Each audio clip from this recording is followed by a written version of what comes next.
Hello. You're watching HR Updates.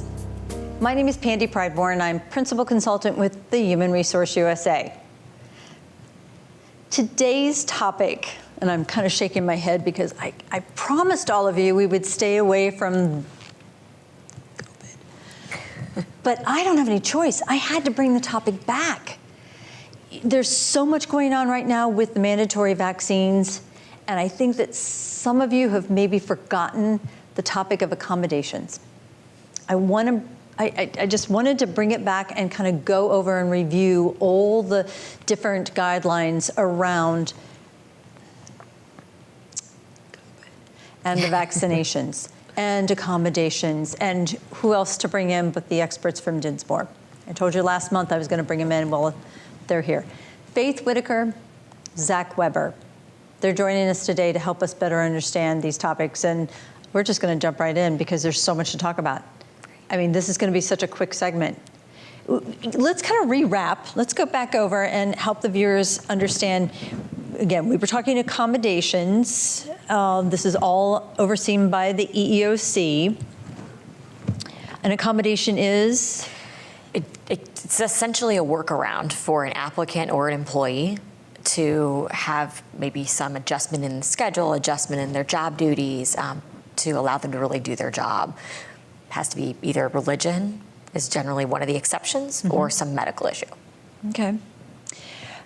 But under COVID, we also have religious accommodations. We're seeing those come up quite often now when a lot of employers are starting to require the vaccine. We're seeing a lot of employees or applicants seeking an exception to getting the vaccine based on religious observance or sincerely held belief. Yeah, and it's not even just the required. We've got a lot of companies out there that just want to know who's been vaccinated and maybe who still has an opportunity to be vaccinated. So let's kind of walk through what questions we can ask. And let's start with the individuals that are not currently on accommodations. These are individuals who haven't even thought about an accommodation yet. Well, it's a little bit interesting in this COVID world that employers can ask a little bit more than I think we traditionally have found, at least when we're looking at what the Equal Employment Opportunity Commission has sent out in its technical guidance, that there's a lot of leeway as far as finding out people's symptoms and, the screening processes that you've seen a lot of the places you've gone and a lot of employers have, and then also just if somebody is vaccinated in general. A lot more leeway with that than you would have seen, I guess, before the pandemic. Yeah, medical information was taboo. We don't ask, we don't want to know. If it's health insurance, that paperwork is kept separate. Doctor's forms kept separate. But with COVID, the pandemic rules were just a little bit different. Yeah, the law didn't change, but the context certainly did. And I think what we're seeing is areas of the EEOC guidance, areas of the law that we didn't see arise very often anymore are now becoming very important day to day for employers and employees. One of the things that came into play, which was, I think, somewhat surprising coming from the EEOC, is relatively early on in the pandemic, the EEOC basically said employers are given a little extra leeway because this could fall under the direct threat risk assessment, which is a little bit different than undue burden, although they're related. But basically saying if an employee is potentially, especially if they had direct contact with someone who direct exposure to COVID or symptoms of COVID, even if they don't have a positive diagnosis, that their presence in the workplace, especially in places where social distancing was not possible, could be a direct threat to the health of others, and therefore employers are allowed to be exercise a little bit more caution than normally they would be able to, basically saying, maybe you not show up to work for the next 7 days or so forth, that kind of thing. So, yeah, we have seen the EEOC, I think, side a little bit with employers early on, although I think we're starting to see that pendulum swing back the opposite direction now, too. Well, early on, we heard over and over again that individuals didn't want to come into the workplace because either someone was vulnerable at home or they themselves had health conditions that made them more vulnerable. Where does the accommodation fit into there? And we've seen a lot of reaction by employers providing accommodations and may not even realize they were accommodations. Yeah. I think it's a really important point to clarify, because technically these laws, the religious and especially the medical, only pertain to that specific individual. It's unlike the FMLA, where it could be caring for somebody else. This has to be the employee or the applicant.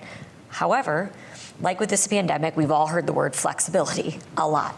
And so a lot of our employers, even if it isn't technically required but maybe this person, they've worked there for a long time, or they really need this person, they want to accommodate this person, they will allow them to stay home to care for somebody else, or because somebody else in their family is immunocompromised, which of course has other ramifications, but certainly we've seen that flexibility during the pandemic. Now, we talked in the last month's show that accommodations, you don't have to come out and actually say, I want an accommodation. But they do need to say something. And with COVID, what are those key words? That's a tricky question, because the EEOC's position all along, and they've really come out forcefully, especially when the vaccine question has come into play, is that there are no magic words. An employee does not have to approach his or her employer and say, I do not want to get this vaccine because I have a religious belief that prevents me from getting vaccines. Great if they do, because at least you know then what the situation is. But it could be something pretty vague, pretty ambiguous, saying, I have certain moral and philosophical beliefs that I don't think it's appropriate for me to be vaccinated. That even that would be somewhat clear. If the employee makes any statement saying that they have an objection to getting a vaccine, and that objection is somewhat based in religious beliefs or moral beliefs, then very likely they are requesting an accommodation under the EEOC's guidance. And so we're telling a lot of our clients that they need to have procedures in place, somebody or some folks in their actual organization that can handle these requests, and employees know about them. So it's best practice to make sure that you've got a form of some sort of exemption, and even the EEOC in their guidance recently put their form that they use for their EEOC employees. Just as an example, they said, this isn't necessarily something you have to use, but here's an example of the form, and in there they even request, what specifically is it that the policy that you can't meet because of this observance, and they kind of go through those things, and you could go into a little bit more documentation as well. It was interesting, and I'm really glad you brought that up, because I got a phone call not too long ago of a gentleman who got interviewed because he's declining the vaccine. And it's just, they're just asking him, are you going to be vaccinated? He's no. And the HR person actually went through questions. Well, are you an anti-vaxxer? Are you, what other vaccines have you had as a child? I mean, she started going through this liturgy of questions, and that's too much information, right? I mean, that's not what this is all about. It's a fine line. I would not recommend that approach. However, at the same time, if an employee is stating they have a religious objection to the COVID vaccine, and the employer knows for a fact, not through some intense inquiry, but knows that this employee on a regular basis every year gets a flu vaccine, that might be one reason to question the sincerity of that belief. Although, again, if you watch the last segment, Faith and I both recommend just assume the belief is sincere. But that's actually one example the EEOC gives, that if the employer has past knowledge of a behavior that the employee did, and now that behavior isn't the behavior is supposedly inconsistent with that belief, that might be one reason why an employer could question. Of course, then the EEOC goes on and says that it's not everything, because they could change their belief, and now they believe in something else. And I've had a real life case where that happened, where somebody got vaccines, got the tuberculosis tests. Again, I'm not a medical person, but had these things done, but then 3 years before decided, it converted, and then didn't do it anymore. And I guess you can have an X-ray as an alternative. And then with the COVID, this wasn't even a vaccine, this was a testing. She refused to get testing, and she worked at a nursing home and giving direct care. And so we, based on Ohio, had to say, sorry, we're required to do it. And you're working with our most vulnerable population, who had the most significant death toll from COVID during the pandemic. And so we ended up letting her go, and then she brought a EEOC charge for religion. But, you and I were just talking about the term business necessity. I would have thought that would have been a business necessity to maintain her own health, to preserve the health of others. So that's interesting that she's now filing an EEOC. I'd like to know how that one goes. I will absolutely keep you updated. I do feel like that one is, especially, again, you're looking at the individual inquiry, not just for the employee and what they do, but also what's the business.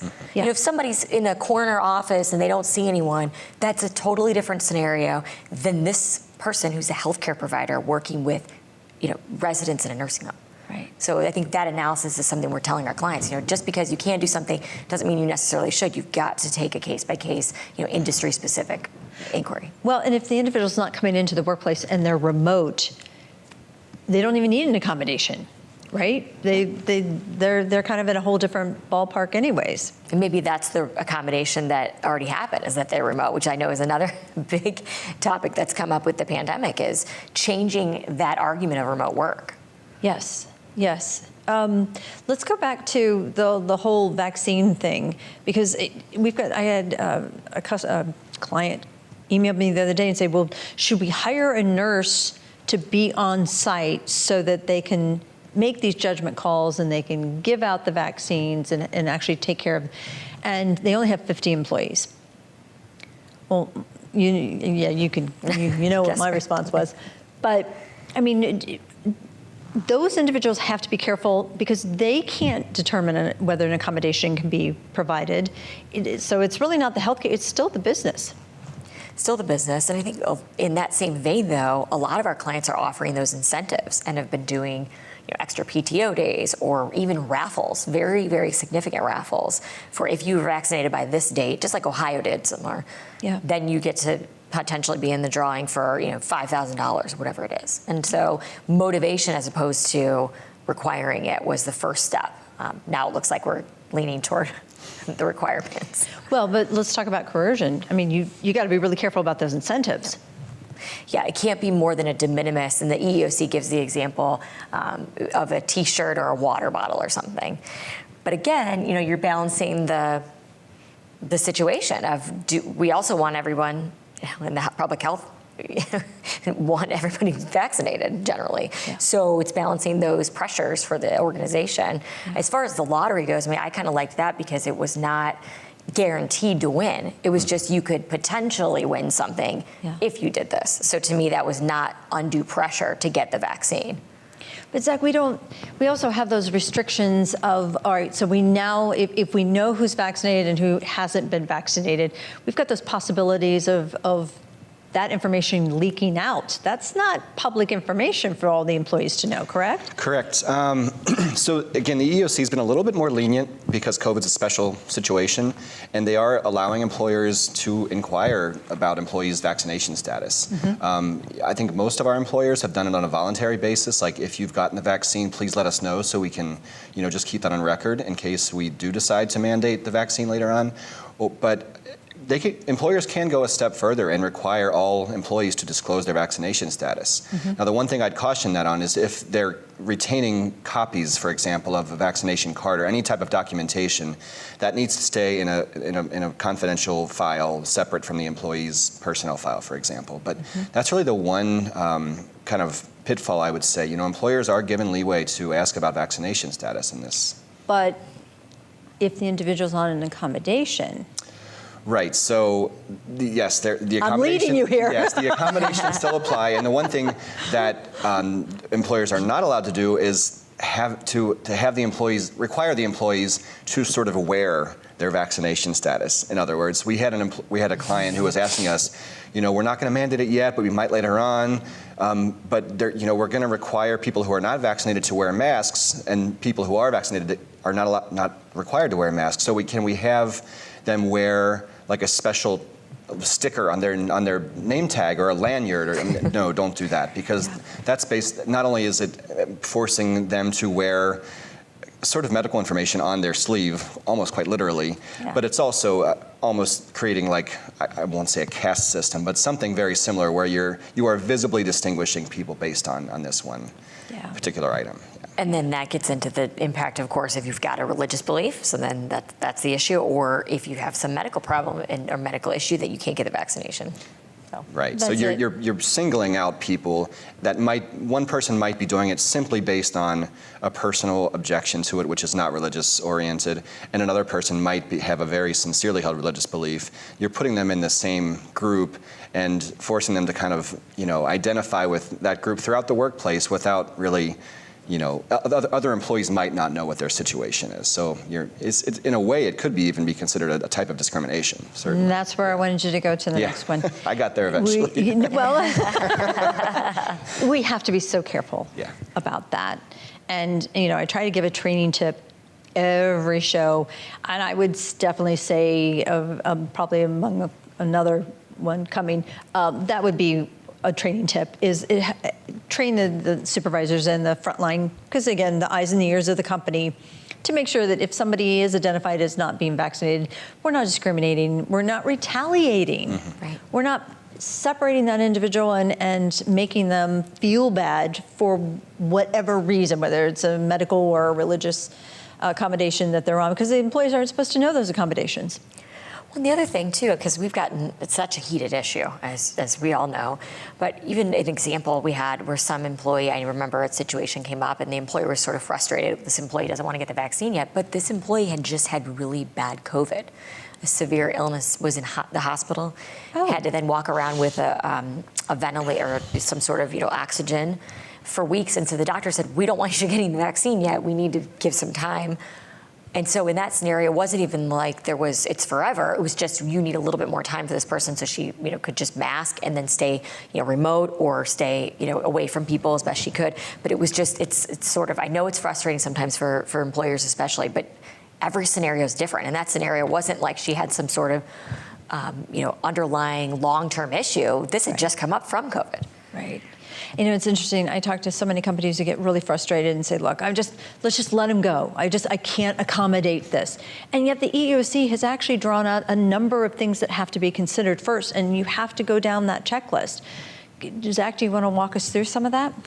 It's the same basic checklist as applies in other scenarios, but again, because we're dealing with a situation that probably applies to a lot more employees.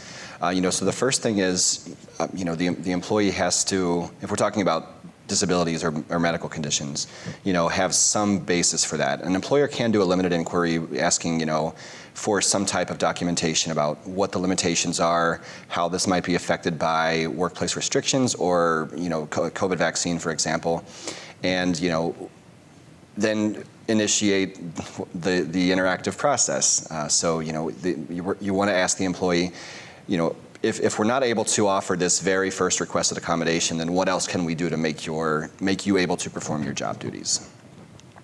So that's kind of the starting point. Yeah. That interactive process can be pretty limited, or it can go on for several days, even longer. And then, but eventually, an employer would have to land on an undue hardship basis, where they just simply cannot allow this accommodation based on expenses, based on operations, based on staffing, based on a number of different issues. Otherwise, it's going to cause a severe disruption or significant expenses to permit the accommodations. Or potentially the direct threat of harm, which has now been, I think you mentioned earlier, that's something that we're seeing a lot more because of COVID. So one example would be, I have a client that deal with small children, and they teach small children who can't get vaccinated. So their position is, we can't have people jeopardizing the health of these small children that then impacts their families. And so it's a different scenario in that case. And so the direct threat of harm, which is also, of course, our burden as an employer to prove, is definitely something to consider. Everyone's situation is going to be different. Yes, this is always going to be a case-by-case inquiry. And everybody just needs to slow down, pull the emotion out. Because if viewers, you did notice that politics is not a reason to get an accommodation. It is just, it's not. And everybody knows my opinions on everything. But we just have to admit, politics is not a reason for any of this. And emotion can drive us to really bad decisions. The employer and the employee. So we all need to just kind of back up, take a deep breath, and walk through what is in place to help individuals who truly need it for medical and religious purposes for the accommodation. Because it's if we understand how to put those things in place, they will work out for everybody. Do you have any other advice in regards to how all this should work, and where are we going next? Where do you think we're going next? Yeah, it's tough to say because everything has changed so fast. Yeah. I think this has been one of the more interesting year and a half periods of either one of our careers, just because not only are we working with established federal laws and established state laws, but then ever-changing regulations and guidance, and now the vaccine added an extra layer on top of everything. And now with whether the vaccine availability, vaccine mandates, and so forth, it just changes so quickly. But so slowing down is a great piece of advice. I think a lot of employers are getting more comfortable with the vaccine mandate now, especially that we have this idea that it's going to be coming from the federal government for quite a few employers as well. Yeah. Keep in mind that as a default accommodation, frequent testing can be a very easy and safe way to accommodate while eliminating some of the direct threat questions and things like that. From what we know about the upcoming OSHA standard, it's sort of built into that. We don't have all the details on that yet, but... Oh, come on. How many pages is it? Because it did come out. It just came out this taping. 500 pages about it. As of this taping, it came out and it's 500 pages. Why? Why have you not read that? I know. We only had an hour to read it. Well, and the EOC's update was what, the 13th of October? October 25th. 25th, I'm sorry. No. And so quickly. Well, yeah, and how many pages is that? Employers don't have time to read this stuff. They don't. And let alone employees. I mean, a lot of that can be applied to the employees, and they don't have time to read this stuff. We've told you a million times on the show, viewers, surround yourself with people who know more. Get yourself a great CPA, get yourself a good labor law attorney, and maybe even a good consultant. And, ask the questions. Ask the questions. Zach Weber, Faith Whitaker, how do they get a hold of you?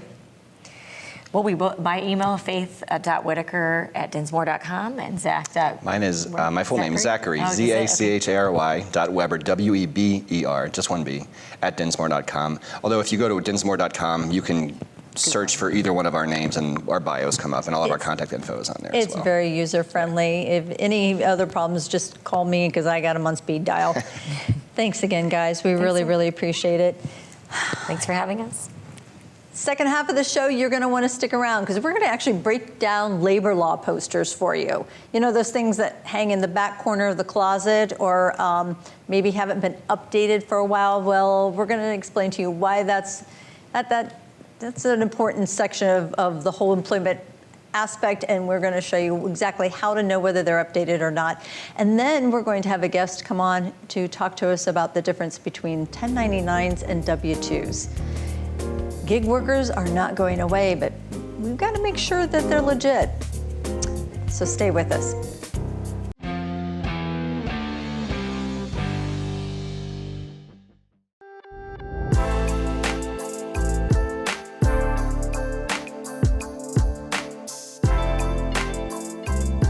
Leaves us with the next item on our agenda is item number 5, opening session. I want to thank everyone for joining us this evening. If you're out here at the parade or listening, thank you again. Into the end zone, and that is caught by Jaden Wood. Come on now, how we doing? Y'all feeling all right out there? Hello and welcome to this edition of This is Glendale. I'm Bet Chorus. Hey guys, this is Unit 1 crew from Woodlawn Fire Department. We just want to wish you guys a Merry Christmas and a Happy New Year. And of course, you can always go to ICRC-TV.com. Always a great day when ICRC is involved. Another edition of ICRC, bringing the community to you. One of the questions I always get as a consultant is, I want to start a company. Well, what are the most basic things I have to be mindful of when it comes to employment and labor laws when I start my company? And believe it or not, it's probably one of the easiest topics to talk about and one of the easiest things to take care of as an entrepreneur, but that's the labor law posters. Both federal and state employment laws are actually presented and required for businesses to be posted. And these are not handpicked. These are core labor laws that must be posted in any environment when you have your own business.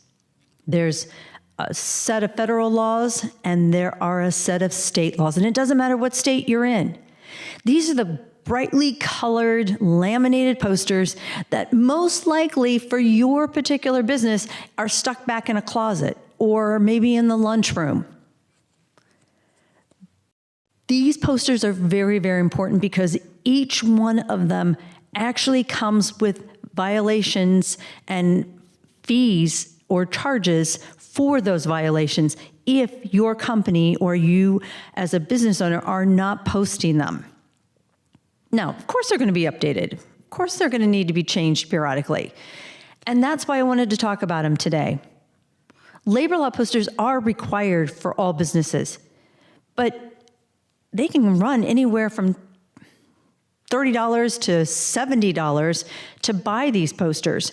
And quite frankly, that's not always necessary. For every state and every federal law that has to be posted, you can find a free version on a website, whether it's the Department of EEOC, whether it's the Department of Labor, maybe it's just the state organization that manages and oversees the wage and hour laws to provide the minimum wage for that state. My point is, you know you have to have these posters up. We'll also know that you don't always have to buy a new poster every time you want to update it. In fact, what's quite clever now is the laminated posters in the lower right-hand corner will have a barcode, and you can actually just go over and scan your poster every 6 months or every year and verify whether the posters you have up are still relevant. Are they reflecting current law? Now, these posters are important because this is where you should send your employees if they have a question about FMLA or they have a question about child labor laws. Labor law posters also have to be in a place that are acceptable or accessible to all employees. So if you've got remote workers, the labor laws of that particular state are what you have to abide by for that particular individual. So rather than have to send in a laminated poster for that individual that's working in Colorado or St. Louis or Providence, Rhode Island, you can literally get those posters off their websites, the state websites, and just send them electronic copies. This is a requirement also for workers' comp. If you have a individual remote, you need to be sending a copy of that remote state, the coverage of workers' comp that you have in that area. Employees have the right to know what laws are protecting them. And this is your way of doing it. If you have any questions at all, get with your consultant or get with a labor law attorney and they'll help you walk through this. It's not difficult, but it is a requirement. So if you're going to start your own company, start looking at those labor laws, those laminated labor law posters. On air or online, this is media for your community. This is ICRC-TV.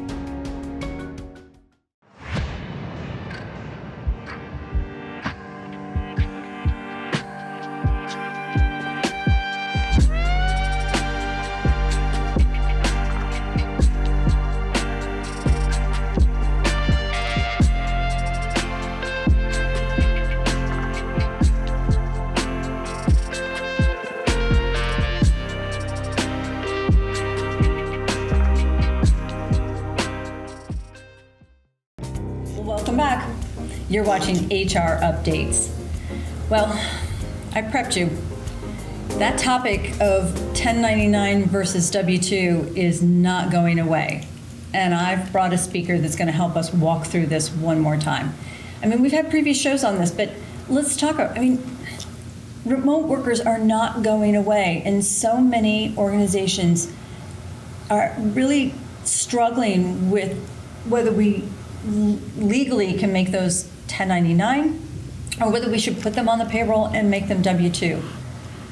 Well, my presenter is Chad Willits from Reminger. Now, Chad knows this topic very, very well, so we're not even going to hesitate. We're just going to go right into it. Chad, thank you for coming. Andy, thanks for having me. Oh, I'm really glad you were able to come. Look, you and I have talked about this. You've got clients that are struggling with this dilemma, and I say dilemma because if they make the wrong decision, this can be huge.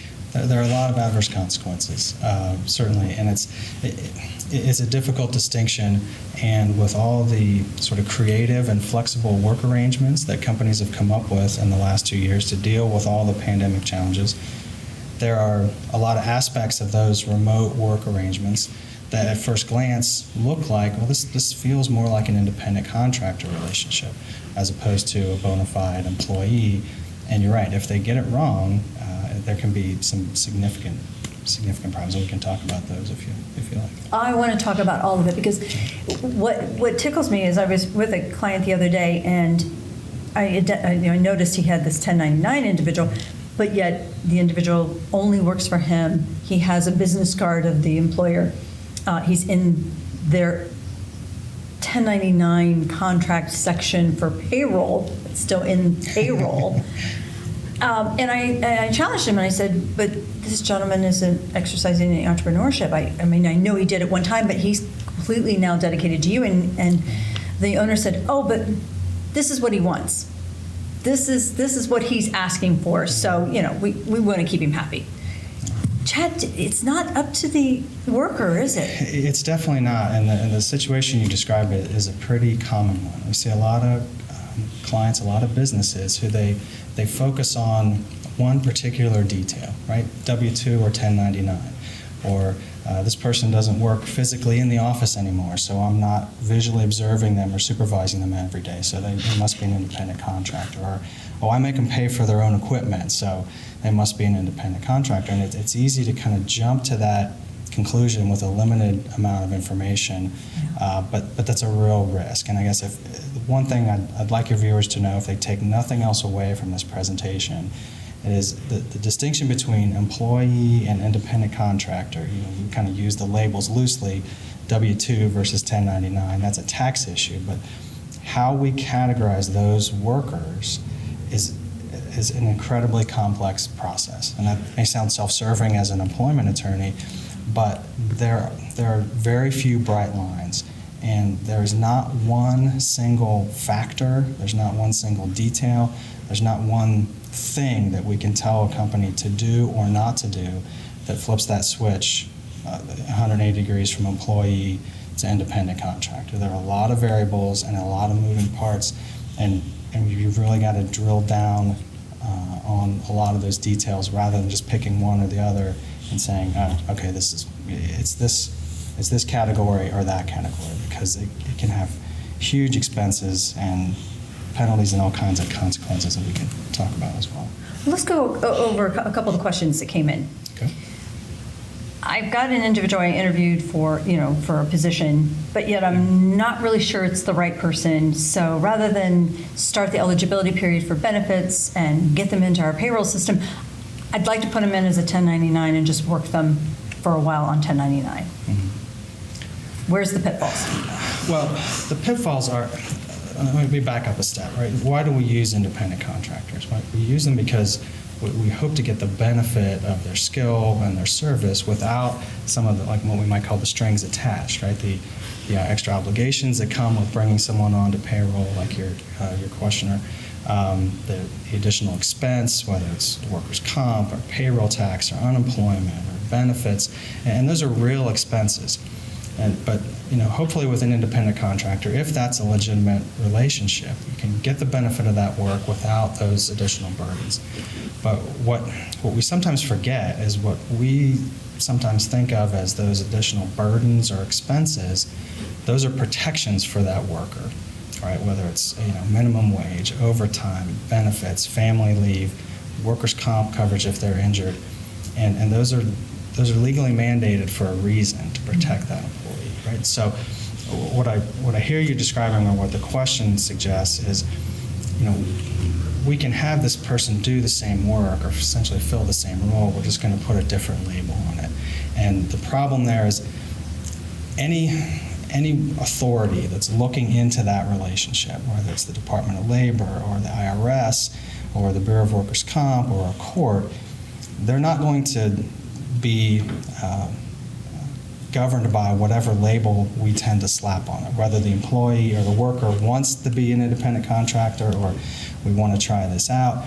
They're going to look at the reality of that situation and what that employee is doing and what the company is doing and how they're being paid and how they're being supervised. And those different factors are really going to be what determines employee or independent contractor. So it's not an interchangeable labels that you can decide, well, for this period of time we're going to call them an independent contractor, and for another time we're going to call them an employee. That there's really some details that you have to look at, and we can talk about what some of those criteria are to make that distinction too. Well, and here's another one, and then we'll go into those details because we'll need to.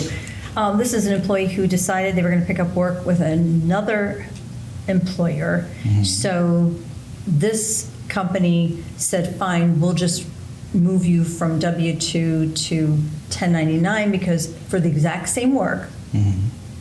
he's just going to pay them differently from W-2 to 1099 because he's going to be doing a different type of work for someone else, and he just wants to have the ability to work for both. Yeah, it's the same issue, right? I mean, independent contractor versus employee, it's not a payroll distinction like weekly or biweekly. It's not just a check the box type of a distinction.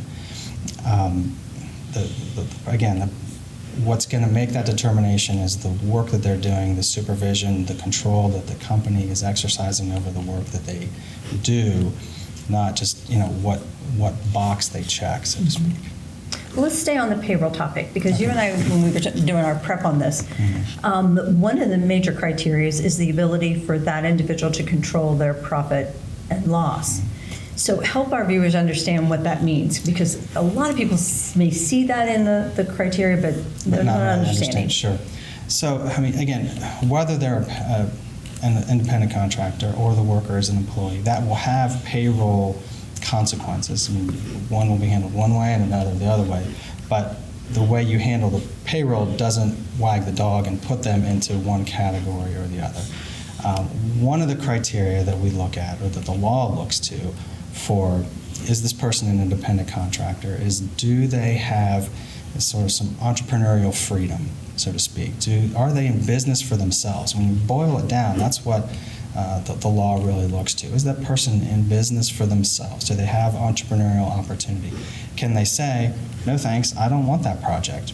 I'm going to go work for these other companies, or if I'm going to perform that project or that service, I'm going to do it at this rate. They need to have that independence to at least negotiate those kinds of terms on their own behalf and have the ability to walk away if that's not acceptable to them, right? To the extent that a worker is dependent on a business, your business, for that work, for their economic well-being, then in that case they're more of an employee. They have more of that economic dependence as opposed to the entrepreneurial independence or freedom that we've talked about. So that one's a little more philosophical, a little more esoteric of a criteria, but it's an important one, right? Yeah. I mean, and I'll give you an example if you don't have another question that I use to kind of demonstrate this distinction.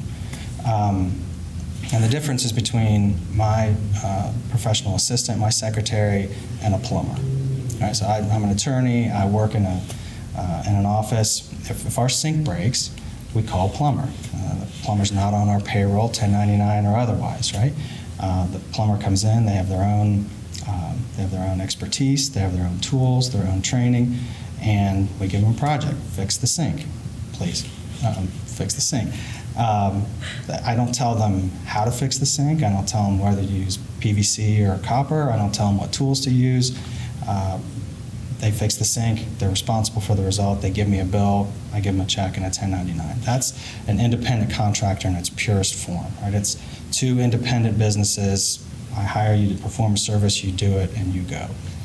You contrast that with my secretary, who's fantastic, by the way. But she was an employee of our firm. We arrange her schedule. You're to be here from 9 to 5. Not only are these your responsibilities, but this is how you're going to do your job. We control, to some extent, those details of how she does the work. So she's not just responsible for what gets done, but how it gets done. This is how we're going to organize our files. This is how we're going to handle correspondence. She gets a W-2. We pay her on an hourly basis. So those are two kind of extreme examples. But the farther away you get from that plumber scenario, and the more it starts to look like my secretary, the harder it's going to be for you to establish that they're actually a true independent contractor.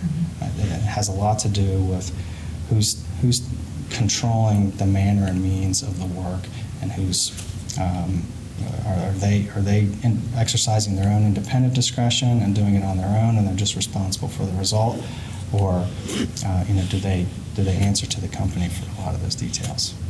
And if an employer is paying someone as an independent contractor, when in fact they should be classified as a W-2, there are all sorts of things that can happen to get that ball rolling, and it only takes one phone call. Right. And that's a great point. And some of those, all of those potentially bad consequences for the company, if we're treating someone like an independent contractor, not an employee, those all have to do with the absence of all those protections that we talked about, right? So we're treating them as independent contractors, so I'm not keeping track of their hours, so I don't know if they're working 40, I don't know if they're subject to overtime, I don't know if they're averaging out to minimum wage. If they're injured on the job, we don't have that workers' compensation coverage prepaid. We don't have unemployment insurance prepaid for them. So when there's a problem, all of a sudden that safety net's not there. 9 times out of 10, the law and that worker are going to look to the company to bear that expense, right? So now you're looking at back wages, back taxes, maybe unemployment comp premiums. If it's an injury on the job, you may be looking at paying the actual medical bills, because there's no workers' comp coverage in place. And the last point I guess I'll make on that is you're absolutely right. It only takes one phone call, right? So if that person feels they've been mistreated or harassed and they call the EEOC, you tell the EEOC, well, they're not an employee. That's an independent contractor. The EEOC decides otherwise, and then they realize, well, you haven't really been paying them like an employee either. So they're reaching out to the Department of Labor. Hey, you might want to look into this. They talk. Oh, yeah. Yeah, they definitely talk. And that's a focus of the Biden administration. I don't say this as a political commentary of whether this should be the case or not, or good or bad, but the Biden administration has been very vocal about encouraging and assisting these agencies with cooperating with each other and sharing information. So once the EEOC finds a violation, they let the Department of Labor know, hey, there may be a wage and hour problem here. And the Department of Labor is calling the IRS, hey, there may be some taxes that weren't paid on these wages that weren't paid, and it can quickly snowball. I'm glad you listed all those different areas that are affected, whether it's unpaid workers' comp or back taxes. But one of the cases that I got called in on, it was an individual who picked up the phone and said, hey, I don't think I've been paid correctly.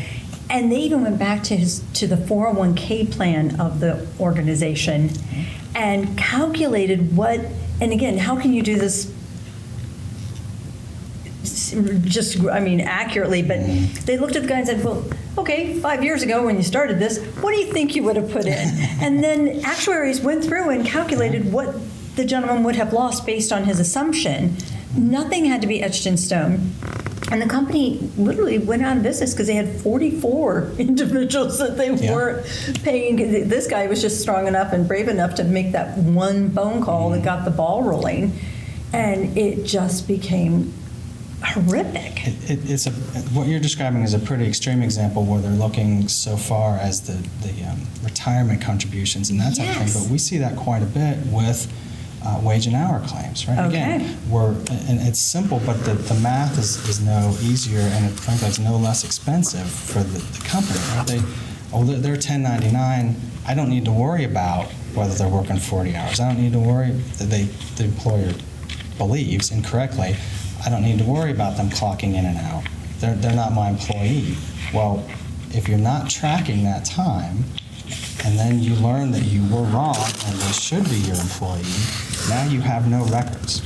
So you're literally in a position where that employee's like, oh yeah, I work 50 hours a week every week. I worked from 8 in the morning until 8 p.m. every week, and you have no documentation to refute that. Yes. And so they're doing the math based on whatever the employee or the worker wants to, is willing to testify that that's what they did or that's the work that they did. So it can add up in a hurry, and you're right. There's not always a lot of data there to determine one way or the other.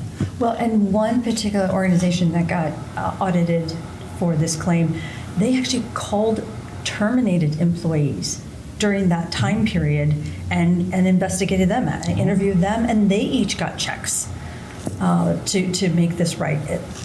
Over 24,000 viewers, 24,000 cases were reviewed by Wage and Hour last year for misclassifications. Now, again, if it only takes one phone call and that employee or that worker making the claim or the complaint doesn't have to provide any physical proof, what's the possibility that something's going on in your company? What do you need to be looking at? And that's really where we're at. So let's go beyond the consequences of mispaying. Let's talk about the independent contractor agreement.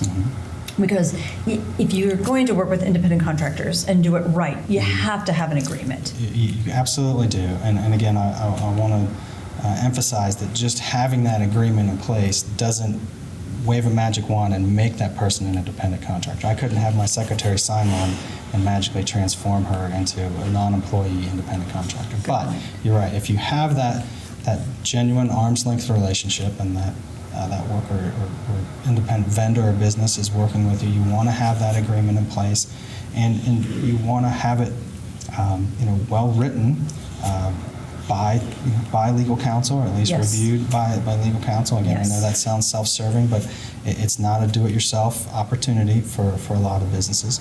And you want to just set forth that relationship as clearly as you can in writing.